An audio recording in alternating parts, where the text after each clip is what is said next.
Bonjour à tous, j'espère que vous allez bien. Aujourd'hui, nouvelle vidéo sur la chaîne secondaire. Et aujourd'hui, vous l'avez vu, on va voir un truc qui est quand même assez intéressant.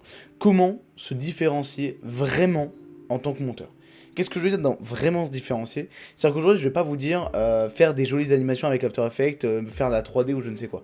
Non, je vais vous le dire honnêtement, je vais vous le dire sincèrement, c'est de la merde. Voilà, c'est de la merde. C'est pas en faisant des jolis textes 3D, des animations After Effects, que vous allez vraiment vous différencier en tant que monteur. J'ai envie de vous dire aujourd'hui, c'est presque la norme.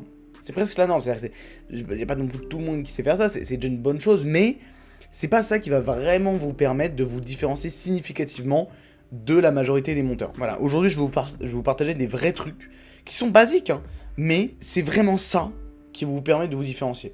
J'ai divisé en deux catégories, et la première catégorie, c'est le professionnalisme. Parce que ça, les mecs, je vous jure, trouver aujourd'hui un monteur YouTube qui est vraiment professionnel, c'est beaucoup plus dur que de trouver un monteur qui sait faire des jolies animations. Des monteurs qui savent faire des jolies animations sur After Effects, frère, tu secoues un arbre, t'en as 15 qui tombent, tu vois. En vrai de vrai, je suis désolé, mais c'est la vérité. Par contre, trouver un monteur professionnel, trouver un monteur professionnel, par contre, ça, c'est une galère, mais monstrueuse. Et alors, qu'est-ce que je veux dire dans professionnel, du coup? Je vais noter quelques trucs, c'est déjà la base de la base, rendre sa putain de vidéo à l'heure. Et quand je dis à l'heure, c'est le jour prévu, et pas le jour prévu genre à 23h, c'est le jour prévu dans la matinée. Voire même, si tu peux rendre ton montage 1 ou 2 jours en avance, là le gars il va se dire wow, ok, non seulement il est pro, mais là il est même plus que pro, tu vois, il rend ma vidéo en avance. Et petite astuce que je vous donne comme ça, que j'ai déjà utilisé plein de fois, mais tu peux très bien lui dire ah, je pense que je pourrais te rendre la vidéo que lundi. Mais toi, intérieurement, tu sais très bien que tu peux rendre la vidéo dimanche ou samedi. Mais toi, tu lui dis pas, tu lui dis lundi. Et comme ça, tu lui rends la vidéo dimanche, samedi, donc avec 1 ou 2 jours d'avance. Et là, tu fais une super bonne impression. Alors que t'aurais très bien pu lui dire directement samedi, dimanche, et du coup, là, il aura pas été surpris. Mais là, tu lui as dit lundi, t'as été malin, et hop, t'as 1 ou 2 jours d'avance. C'est une méthode. C'est une méthode comme une autre. Bon voilà, ça c'est une bonne méthode, n'en abusez pas non plus. Dites pas je peux la rendre lundi et la rendez pas 2 semaines avant, tu vois, c'est bête. Mais voilà, ça c'est déjà une bonne astuce. Donc déjà, rendez vos vidéos à l'heure, c'est le putain de minimum, vraiment. Si vous faites pas ça, vous pourrez jamais vous différencier, vous serez comme tous ces monteurs qui restent à vie débutants et qui arrivent jamais à augmenter leur prix, forcément. Ensuite, autre chose. Oui, j'ai pas mes lunettes, donc je plie les yeux. Bien appliquer les retours à la lettre, c'est ultra important. Quand un client vous fait des retours, ou quand un client vous donne une référence de ce qu'il veut, n'importe quoi, il faut que vous appliquiez ça à la lettre. Les retours, il faut qu'ils soient faits exactement comme le client veut, quitte à lui redemander, lui dire attends, j'ai pas bien compris ce que tu voulais dire, qu'est-ce que tu veux, tu vois. Ça, le client il kiffera. Parce qu'il dira ok, là, il fait pas en mode, il survole pas les retours, il les fait vraiment sérieusement, et quand il comprend pas, il me demande. Donc tu vois, c'est un gars qui est sérieux, il veut vraiment me rendre la meilleure vidéo possible. Donc ça fera une très bonne impression pour lui, c'est pas du tout mauvais. Mais voilà, globalement, dans tous les cas, faire les retours exactement comme le client veut. C'est vraiment... c'est obligatoire. Parce que vraiment, comme ça enlève une charge mentale au client en mode, je sais que si le gars m'a rendu une V1 et que je lui donne tel retour, j'ai même pas à revérifier, je sais que ça sera fait parfaitement. Donc ça, pareil, ça rentre dans le professionnalisme. Qu'est-ce que j'ai noté Oui, être réactif. Le nombre de monteurs avec lesquels j'ai taf qui répondent tous les 3 jours, ça c'est pas possible les mecs. Vous pouvez pas vous permettre de ne pas répondre à votre client pendant 3 jours. Vous devez répondre en quelques heures, mais grand maximum. Grand maximum. Genre 3 heures. Franchement, limite 3 heures, ça devrait être le maximum de délai que vous laissez sans réponse à votre client. 3 heures, c'est déjà gigantesque, tu vois. Donc, vraiment, ça paraît, soyez réactif. Ces réponses dans les quelques heures, et même si possible, dans les dizaines de minutes qui suivent le message de votre client, tu vois. C'est vraiment... Alors, à part si vous lui avez dit que vous étiez en vacances et il vous envoie un message pendant vos vacances, et voilà. À part si, tu vois, il y a raison comme ça. Mais si vous êtes censé être là et qu'il vous envoie un message pour sa vidéo, vous lui répondez le plus rapidement possible, tu vois. Dans les 10 minutes, c'est parfait. Parce que là, le gars, il sait que quoi qu'il se passe, il peut te contacter et tu répondras. Donc ça, c'est génial. Pareil, ça lui enlève une charge mentale en mode, putain, il est hyper joignable, quoi. Donc ça, c'est super. Aussi, alors ça, c'est un truc qui peut ne pas plaire. Donc, c'est tenir son client au courant de l'avancement de la vidéo. Ça, je vous conseille simplement de demander aux clients, vous dites, est-ce que tu veux un peu des news au fur et à mesure que j'avance dans la vidéo ou pas. Il y en a, ils sont en mode, non, j'en veux pas, enfin, je veux juste la V1 et je m'en fiche du processus. Et il y en a d'autres, par contre, ils aiment bien, parce que comme ça, ils voient un peu le truc avancer et ça les rassure. Donc, demandez, mais du coup, il y a des clients qui peuvent kiffer ça. Et pareil, du coup, ça rajoute un petit peu au professionnalisme. Et finalement, oui, le dernier truc, ça peut être juste, enfin, quand vous commencez votre collaboration, ou alors pour convaincre le gars un peu de travailler avec vous, ça peut être de prendre son client en visio, genre en visioconférence, vraiment, même caméra allumée et tout machin, pas que en appel Discord. Vraiment en visio, ça peut être sur Discord, mais vous avez compris. Parce que, et tu vois, pendant cette visio, tu vas vraiment essayer de comprendre qu'est-ce que veut le gars. Tu vas dire, voilà, qu'est-ce que tu veux faire avec ta chaîne YouTube, quel est ton but, c'est quoi ta niche, quel style tu voudrais, etc. Et en plus, tu vois, t'as la caméra, t'as la personne directement qui te parle en face, t'as la voix et l'image, donc ça te permet de connecter émotionnellement beaucoup plus facilement avec ton client. Et en plus, le gars, il va se dire, encore une fois, il est vraiment impliqué dans le truc. Genre, tu sais, c'est pas en mode, il me fait un vieux vocal de 30 secondes. Non, il veut qu'on s'appelle en visio pendant 10, 15, 20 minutes pour vraiment comprendre ce que je veux, etc. Pareil, ça rajoute de fou à votre professionnalisme.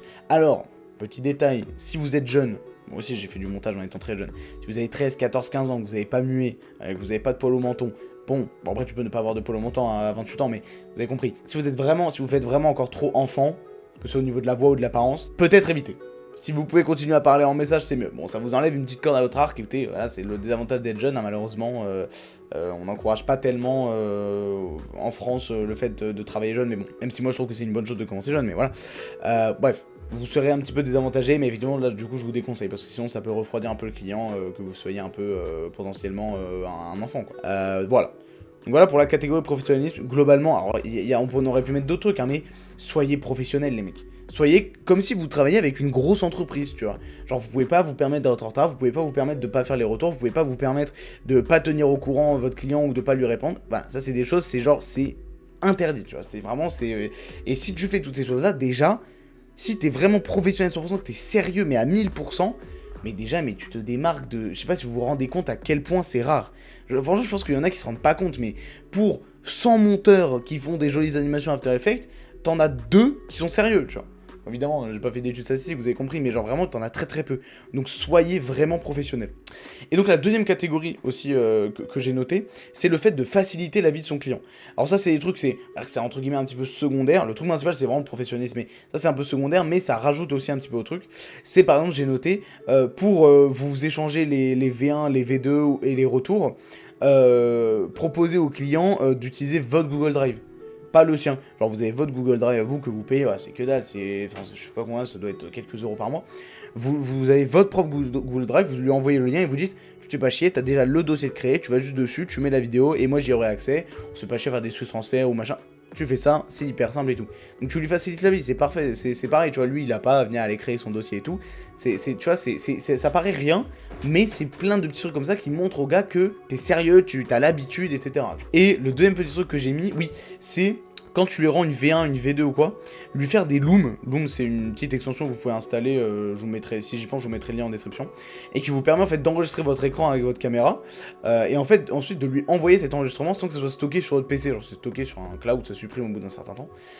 Mais du coup en fait quand vous lui envoyez une V1, quand vous lui envoyez une V2, vous pouvez faire un petit loom où vous réagissez entre guillemets à la vidéo en lui expliquant un peu quel choix entre guillemets artistique vous avez fait, pourquoi vous avez fait, s'il y a des trucs spécifiques que vous voudriez lui expliquer, genre ah bah là j'ai choisi cette illustration parce que je trouvais qu'elle rendait vraiment bien, j'ai essayé d'utiliser beaucoup de tel type d'illustration parce que machin, enfin voilà n'importe quoi. Ou alors si vous avez fait des retours, vous dites bon bah là j'ai fait ce retour là mais alors j'étais pas sûr donc dis-moi si c'est ça etc, je suis pas certain, ou alors même lui proposer des améliorations, vous lui rendez une V1 et vous dites alors voilà la V1 et tout dans les temps, par contre juste tu vois là il y a ce moment là je me dis peut-être qu'on pourrait essayer ça pourrait être vraiment bien, ça pourrait vraiment rendre bien, dis-moi ce que t'en penses etc.